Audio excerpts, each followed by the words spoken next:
నమస్తే దోస్తులు, ఎట్లున్నారు? ఇవాళ తెలంగాణలో ఉన్న ముఖ్యమైన ముచ్చట్లేందో చూద్దాం. వరదలు, భారీ వర్షాలతోటి నష్టపోయిన కామారెడ్డి జిల్లాలో పర్యటించారు సీఎం రేవంత్ రెడ్డి. అనంతరం జిల్లా అధికారులతోటి రివ్యూ మీటింగ్ పెట్టి బాధితులకు వీలైనంత త్వరగా సాయం అందించాలని ఆదేశించిండు.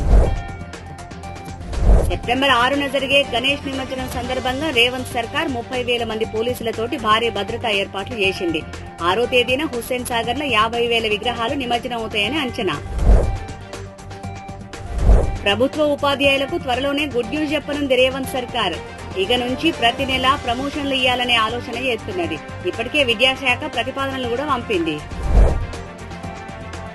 కాళేశ్వరం స్కామ్ ఎంక్వైరీని సీబీఐకి ఇచ్చిన నేపథ్యంలో కొందరు అధికారులలో గూగుల్ పట్టుకున్నది. దీంతో ముందుగానే హైకోర్టుకు పోయి పీజీ ఘోష్ రిపోర్టు మీద ఎంక్వైరీ ఆపాలని కోరుతున్నారు. వచ్చే ఏడాది జరిగే మేడారం జాతర కోసం రేవంత్ సర్కార్ 236 కోట్లు మంజూరు చేసింది.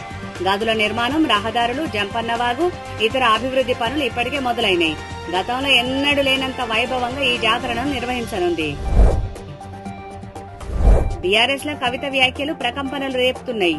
ముఖ్యంగా కేసీఆర్ ఆరోగ్యానికి సంబంధించిన చర్చ పార్టీలో మొదలైంది. కేసీఆర్ ను కేటీఆర్ రూముల్నే ఉంచి ఎవరిని గలవనిత్తలేడనే చర్చ నడుస్తున్నది. ఇక ఈయుల్లా తెలంగాణలో ఉన్న ముఖ్యమైన ముచ్చట్లు. మంచి మంచి ముచ్చట్లతోటి రేపు మళ్ళా కలుద్దాం. శనార్థులు.